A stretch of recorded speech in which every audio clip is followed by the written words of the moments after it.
Bueno, compañeros, compañeras y profesora, el día de hoy les voy a hablar sobre los mecanismos de defensa de las plantas.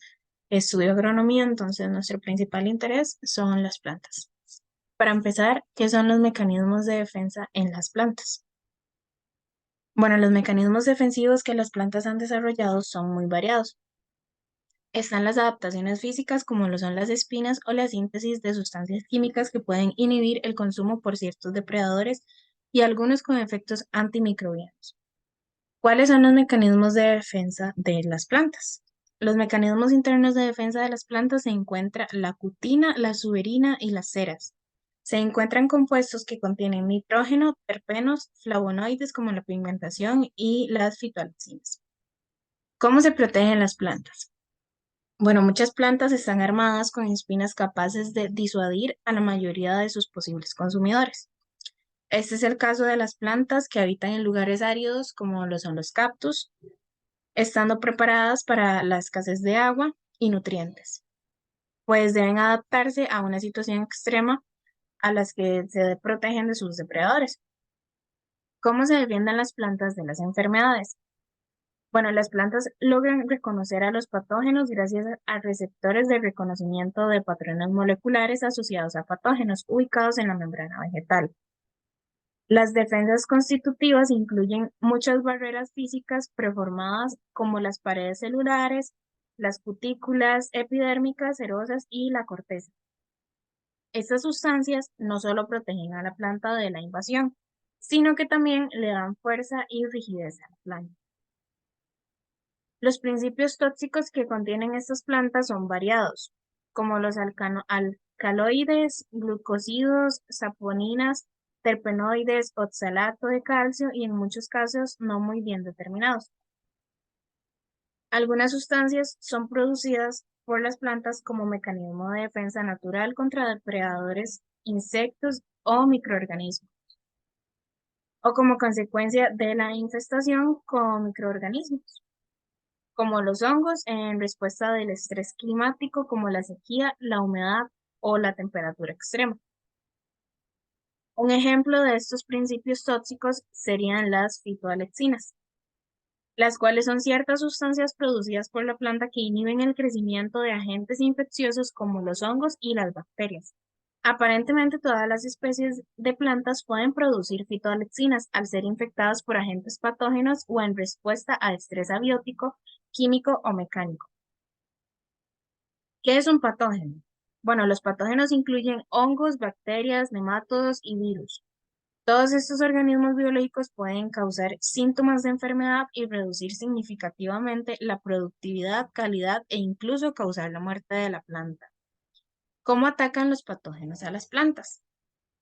Bueno, las bacterias como los patógenos vegetales pueden causar enfermedades graves y económicamente dañinas, ocasionando desde manchas, mosaicos o pústulas en hojas y frutos, e incluso hasta podredumbres malolientes en los tubérculos.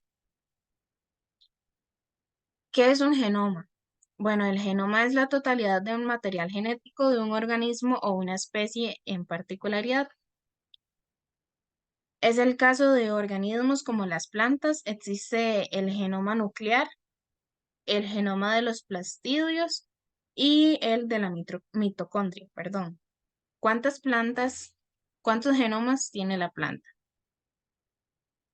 En las plantas existen tres genomas diferentes, el del cloroplasto, el de la mitocondria y el nuclear, cada uno con características peculiares y complicaciones moleculares y genéticas importantes de entender, ya que estas son las que definen su utilidad para resolver problemas evolutivos a diferentes niveles. Para continuar con la otra parte, nos hacemos la siguiente pregunta. ¿Cuál es el tejido que protege a la planta de los microorganismos o agentes patógenos? Bueno, sería la epidermis.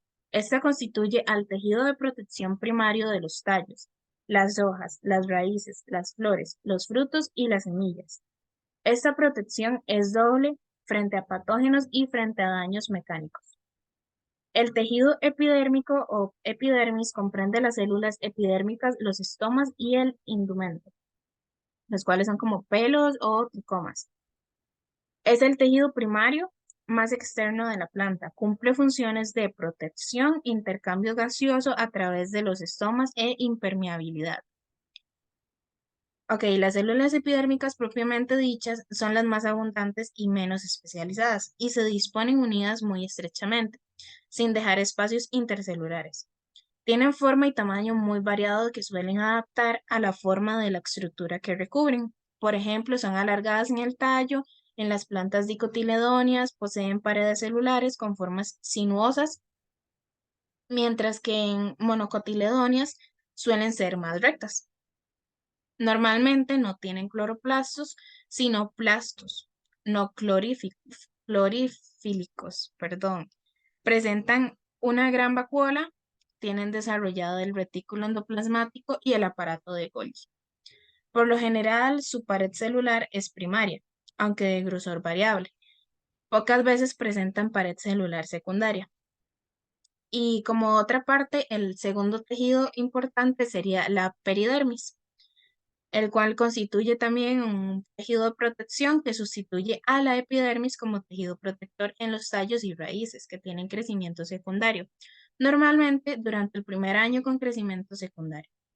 La peridermis se produce por la actividad de cambium suberoso o felógeno, que es un meristemo secundario, y lateral, que se puede originar varias veces a lo largo de la vida de la planta.